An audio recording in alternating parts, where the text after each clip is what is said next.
Hello and welcome back to TEW 2016, the branding solution, and we are here on Shockwave.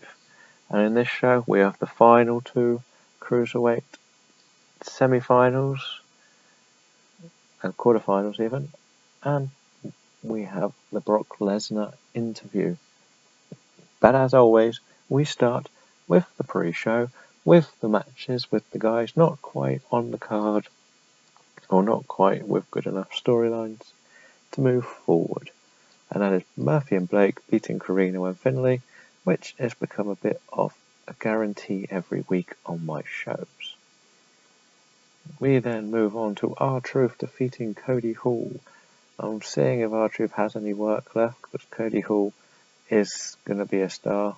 I just got to give him some matches against some people, and we could watch this space for the next few months and he could be the newest member of one of the rosters.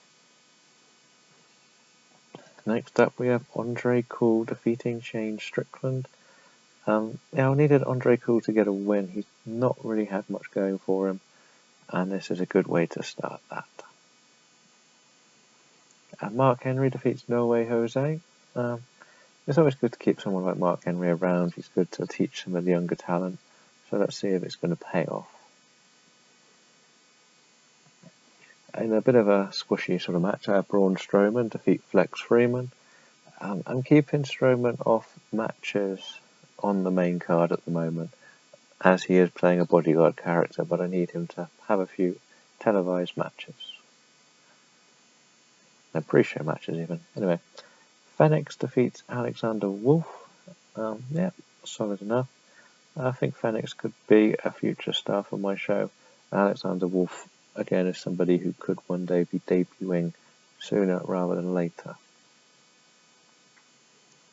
Pentagon Jr. beat Biff Busick, and they have good chemistry, which is good to see. I wanted to get Pentagon another win. And I think we have one more. I had Atami defeat Koto. They got great chemistry.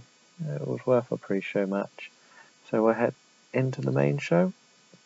And in the main show, as Oblivion match is going after AJ Styles' title. He really does not have what it takes to be a main eventer. This is going to really cost us.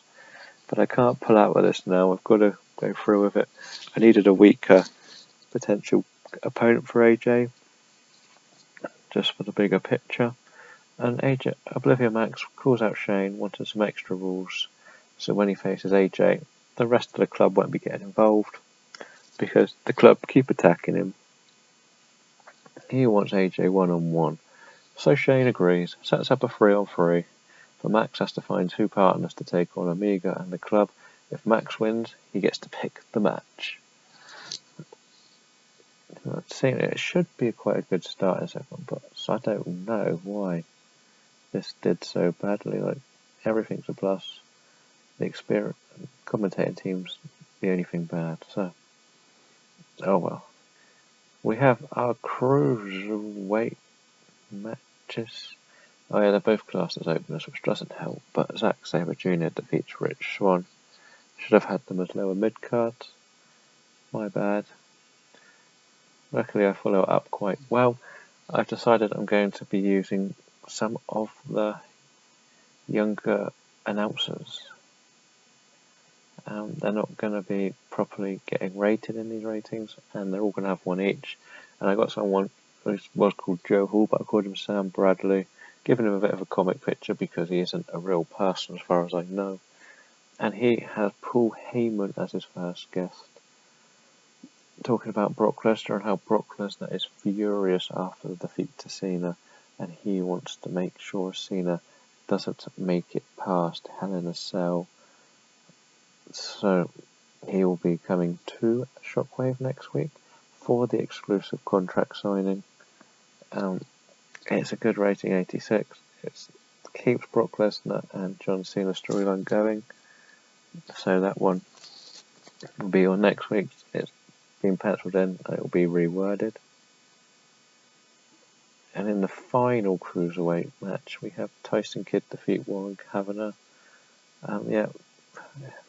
it doesn't matter. I got through them all. We got the last round. The final was going to be a fatal 4-way ladder match. So we got Adam Bridle versus Atami, Cedric Alexander versus Kenny Omega, Pentagon Jr. versus Zack Sabre Jr. I didn't actually notice that till now. And Kalisto versus Tyson Kidd. They've all been put in, so we can continue straight on. And Oblivion Max did find some partners. He found Austin Aries and Cedric Alexander, who wanted a piece of Kenny Omega before their match next week. And what happens is Nick Jackson accidentally hits Carl Anderson yet again. Yep. And Oblivion Max picks up the win. So I've continued on the storylines well. I've got 3 storylines. Cruiserweight's a new one.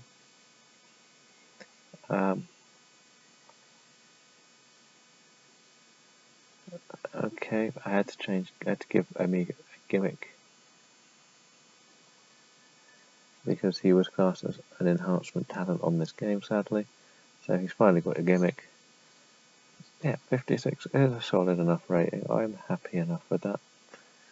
And afterwards, the Club and the Bucks go head to head, but AJ Styles rushes down to cool them off, and they reluctantly go in their separate directions. We have Adam Cole losing to Tyler Breeze when Bubba Ray Dudley distracted Adam Cole. Now, I would like to have seen a better rating from Tyler Breeze, I'm not going to lie. Adam Cole was doing really well for 71 here. And after the match, Bubba Ray continues the attack, shouting at him, "You cost me my chance at the title," as there was a fatal 3, I think it was triple threat a few weeks ago, which Okada beat these two, and Bubba Ray is blaming Adam Cole. Now I have a nice little tag team match. We have Bobby Roode and Okada against Apollo Crews and Cesaro, and Cesaro wins with a pin over Bobby Roode, who was head and shoulders above the rest. I needed Apollo Crews to be on the winning team for once. Not the best match, but solid enough. In the next Bradley report, we have Randy Orton wondering why Rusev keeps attacking him, claiming it must be because he wants to make a name for himself. But at Hell in a Cell, it'll be Rusev's biggest mistake, taking on the Viper. So a nice little 78, I'm happy with that. And we have a nice little thrown-in match, let's be honest. Darren Young with yet another awful gimmick change, because something's gone wrong and his gimmick keeps changing. So I'm not happy with that. But we had Zack Ryder, Drew McIntyre and the Revival defeat Mojo, Shelton and the Primetime Players when Dash Wilder defeated Shelton Benjamin. There's a host of improvements here, which is good to see. The Revival are getting better still. They're at the 50, so they're the same sort of level as Darren Young. And Mojo is improving too. We have what I thought this was a bit of a risk. I'm hoping this could have been a really good match. I put Goldust to beat Cody Rhodes thanks to CM Punk distracting Cody. I was hoping this would be a really good rating, the brothers and everything, but no. And afterwards, CM Punk chases Cody Rhodes out of the ring. My main event was John Cena and Rusev, which went to a double count out. I thought that was the best choice, didn't want either of them to lose. And afterwards, Kane and Rusev attack Cena and then Orton, who tried to come out and join in the attack. An 80, this is going to be quite a weak show. I'm thinking we're going to struggle to get into the 80s. It was 73, and it's those two, both terrible matches. Well, to be honest, most of the matches were quite bad tonight. So we'll head back to the main screen and see what else is happening. Okay, we're back to the main screen, and wasn't the most important show of the night, as they got a 75, which is pretty impressive compared to our measly 73.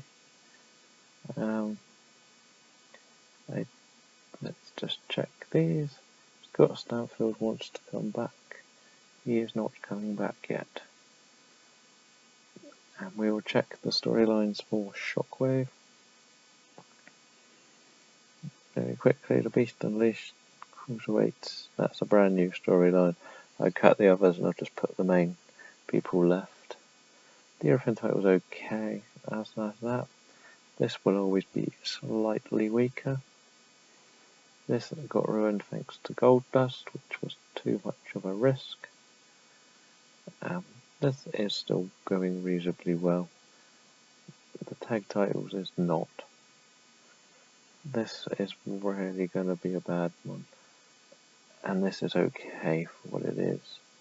We'll check the who's hot and who's not, as I'm trying to keep everyone on the hot list rather than anyone go down. As you can see, nobody new on there.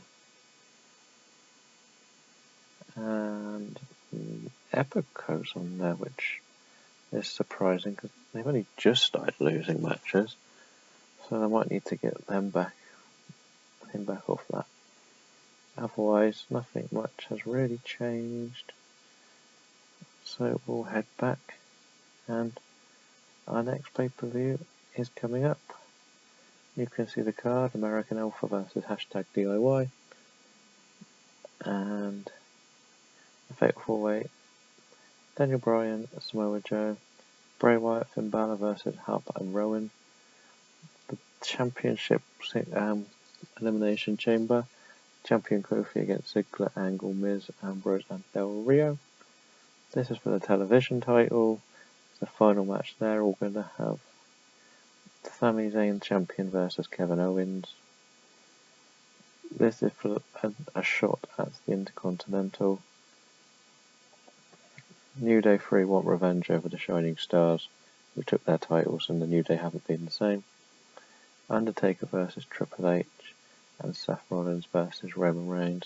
I know it's not the most original, but I have to have one over-the-top storyline that's going to really get some ratings. The other two, I'm taking too big a risk on leading up. I want a low one going into the next ones, going into like the run into the Rumble and WrestleMania. So that's going to end the show. Come back and see what you think of the Elimination Chamber, and thank you for watching.